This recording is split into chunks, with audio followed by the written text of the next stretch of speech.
Hey there folks, and welcome to this week's General Notice. What we're going to do is, if you're new around here, we're going to talk through the videos we've got planned for this week. Then we're going to talk about a couple of different articles that have come across my various screens this week. Some stories from different areas in motorsport, some of which can be more to do with things that are going on and things that are in headlines. Then it could be something to just a bit more left field. Without further ado, let's get into it. And to start off with, I'm going to be doing Dakar reports all the way through to Friday when the final stage of the Dakar will conclude and we'll know our winners. Then on Saturday, I'm planning on doing a review for the entirety of the Dakar, talk about some of the key moments that decided the race. And then, well, I'm hoping for a couple of other videos as well over the course of the week. So potentially stuff to do with the Raw before the 24. Then maybe some stuff that's to do with previews and predictions for IMSA. And in addition to that, the some stuff for Assetto Corsa Evo, the newest Assetto Corsa game. I might stream it, but at the very least I'll be giving my thoughts out on launch day, which I believe... Is it Friday? I think. In terms of streaming, I'm hoping to do some streams in ACFO and potentially iRacing too if I can sort out a Daytona 24 entry. I talked about this in my Raw stream last weekend. I don't actually have an entry for it. All the lot that I usually run with are not around for various different reasons. So right now I'm usually more restricted to solo events. But yeah, I mean, wild thing. But if you are looking at doing the Daytona 24 in iRacing, hit me up. Anyways, I'm probably going to also put out some more shorts. I've been really enjoying looking at the short form content and seeing how it works and why it works. In terms of the analytics, I'm recording this on Sunday night, so unless there's something wild that happens overnight, which can happen with shorts, the Dakar ones have performed really well, as did my iRacing one. So what I'm planning on doing with shorts, and I think I briefly touched on this last week, is having a mix of stuff to do with current videos, stuff to do with older videos, because apparently one of the things that YouTube says does well for the algorithm is if you think about your current content, but also some of your older content. So judging by the fact that Race 07 video and my Rennsport and WRC videos are some of the most popular ones on my channel, look at that, but also doing stuff completely left field, by which I mean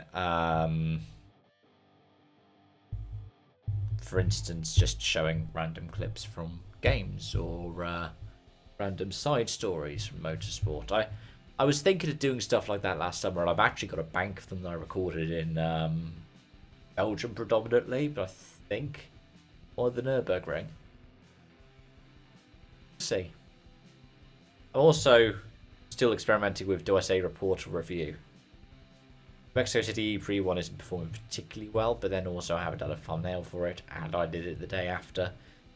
So it's not a particularly great sample size, but I will probably look at switching back to review after this. Just wanted to see what worked and what didn't. Anyways, let's get into the articles.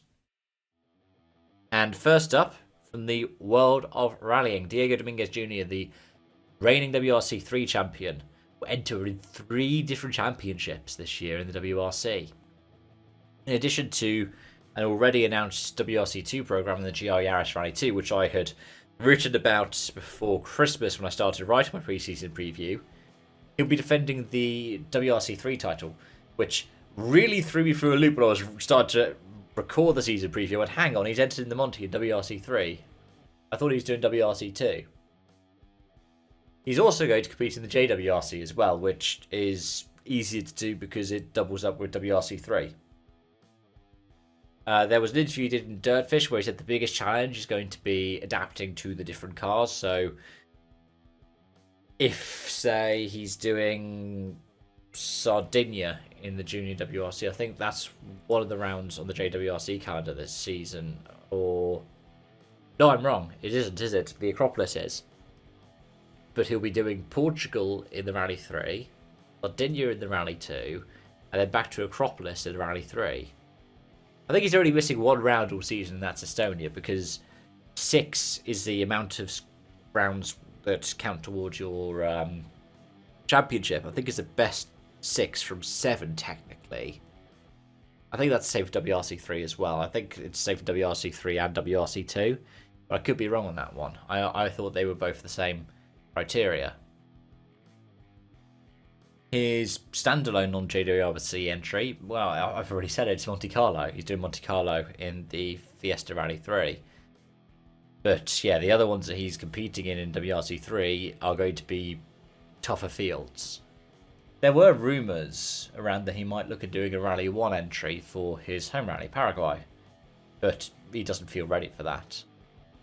I mean, Paraguay isn't on a 1-year deal, so he could potentially look at doing that next year. But right now he's saying that his aim is to win JWRC, hold on to WRC3, and try and get top 5s in WRC2. It is a very competitive field. As he referred to, you've got Russells, plural now. You've got Grzyzin, you've got Solberg, and then you've got, Greensmith, Tanovic. I don't know if Osberg's going to look at doing WRC2. You're going to have Vej. You could have Roman Jurgensen. There are so many different names you could see pop up in Rally 2 this year. Will all be incredibly competitive. I mean, Andreas Mikkelsen hasn't announced his plans for this year. The last couple of times that he's dropped out of the top class, he's gone to WRC2 and absolutely dominated. Anyways, from rallying to something a bit smaller. And something a bit weirder. Because this came across my feed just yesterday on Sunday, and it's so strange. So Excel Motorsport, which is the karting team who compete in something called IAME UAE series, which is a Dubai karting series, pointed out that this is according to their statement, a competitor whose identity we will not disclose to protect what little dignity they may have left entered our tent yesterday and maliciously poured sugar into the fuel tanks of all 3 of our senior drivers. It's so bizarre that something like that can happen. I've not heard of that happening in a racing series, and it's one of those things that you don't tend to hear about so much anymore.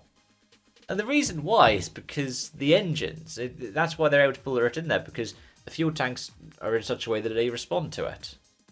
It's not something you tend to see in car racing. It's something that, if you were to see it somewhere, it would be more likely with motorcycles. I mean, my dad had a Yamaha Vizzy growing up, and he would tell me about how it was a prank that they would do on everybody at school. So, pour sugar into the tank, because then it means that you can't get the fuel through. I saw they also then ended up posting something which was a joke saying we won without any sugar or something like that. I think it was like no added sugar. But it is such a wild story. Karting has these stories now. I mean, remember, is it Luca Corberi?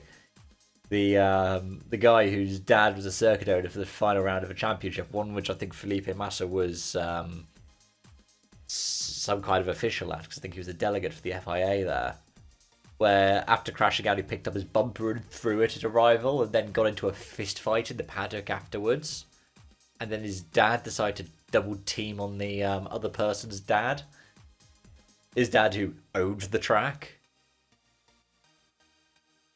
Think about that quite a bit. It might be my Roman Empire. Anyways, speaking of something that has legendary status, a bit like Rome, and the Belgian Grand Prix has a new deal. That deal is one of the first examples of what they call a rotation deal, a race rotation deal in F1. What it means is they've agreed a deal from, I believe, after this year, because I think this year's the end of the current deal, that will see them have races in 2026, 2027, 2029 and 2031, which means 2028 and 2030 there will not be a Belgian Grand Prix. Now what that means is it will rotate with another venue, most likely. So we could, for example, see a return of Hockenheim or Zandvoort, which I don't think is being kept beyond its current deal. And it's because of the changing nature of Formula 1. It'll be a shame. The Belgian Grand Prix is seen as one of the crown jewel events. Spa is seen as one of the most famous tracks in the world of motorsport. I've been there. I went there when I was passing through on my way from Luxembourg to Liège. Yeah, it was amazing to drive by the track. When you drive on the old public roads, and some of it's the old perimeter roads of the circuit, but some of it is public roads that once made up the circuit. You feel like you're immersed in that history. Like when you go around stuff like the Master Kink, where there's a lay-by now. It just feels strange to think that, yeah, this might not be on the calendar. I mean, Spa hasn't always been on the calendar. At one point, it moved over to Zolder because of safety concerns from the older, bigger circuit. A bit like with the Nürburgring. But it is a crown jewel event, and I do see where the fans are coming from when they are upset with it. Because we know that it's not necessarily going to be so that we could accommodate for, say, I don't know, a Magny Cours or a Hockenheim or a Nürburgring. We know it's more likely to accommodate for, I don't know, the rumoured Kigali race. Or it'll be accommodating for another kind of Madrid-style thing. Who knows, maybe they'll put something in the middle of Brussels. Not so likely. I mean, they've had an E-Prix before, but Grand Prix less likely. But this is the model Formula 1 is looking at doing. Las Vegas is a Liberty FOM venture. I was going to say adventure. It is a bit of an adventure in a way as well, but I digress.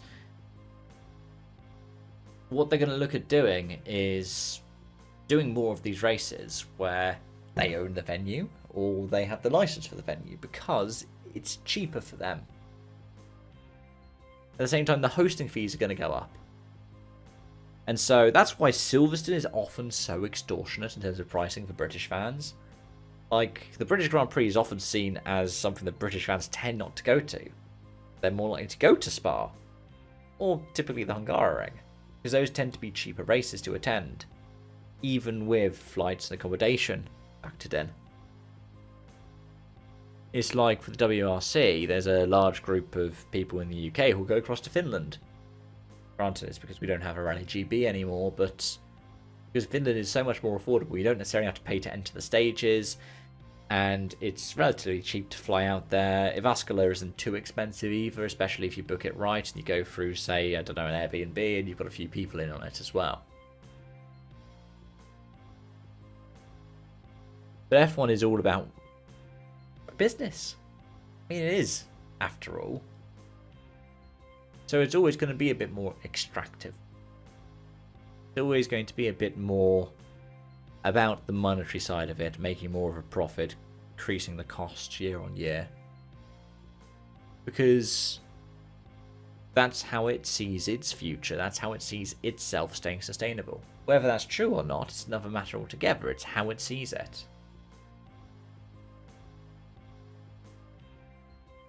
And it sounds a bit depressing to hear that, right? Because Bar's a Crown Jewel event, what next? They'll lose Monza. You have to remember, 15 years ago, we nearly didn't have Silverstone. So, I wouldn't be surprised if, for whatever reason, a Monza vanished. I think it's one of the least likely to, but it could happen.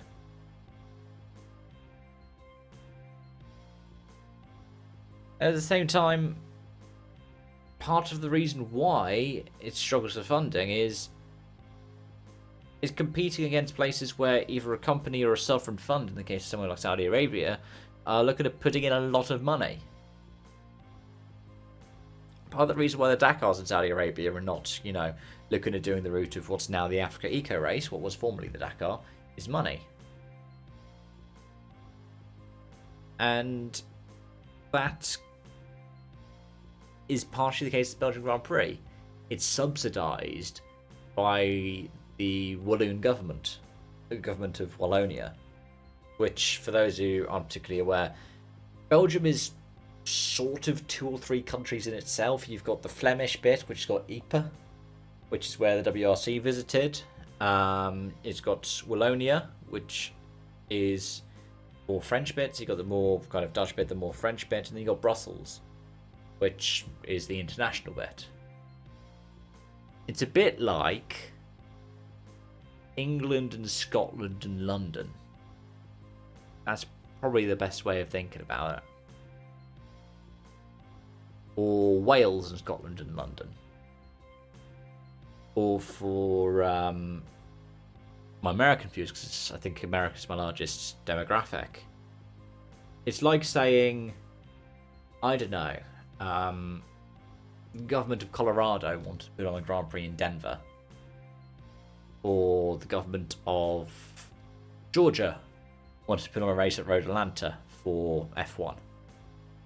Actually, that's probably the better example, given, Spa and Petit Le Mans.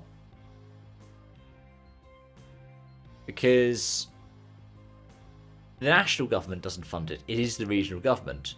The regional government does have some money behind it. I mean, it's a bit like the WRC, when it was in the UK, was funded by the Welsh government because Wales Rally GB. But it's not as much as, say, the Saudi Public Fund can put in to have a Saudi Arabia Grand Prix, the Rally Saudi Arabia, and the Dakar, and the Saudi E-Prix, and the involvement in Extreme E, and investments in different teams. Or even, heck, its involvement in football just to begin with. But that's probably where you're going to disagree with the sport. Because F1 as a sport will always want to keep growing. And so you will have to lose some favourites. At least sometimes. Be able to do that. That's a sad note that I'm ending on, isn't it? Oh, anyway. Thank you for watching and thank you for joining. I hope that I've been able to provide some insight or point out some stuff that you hadn't really thought about before. And yeah, I hope to see you around. Until next time, it's bye-bye for now.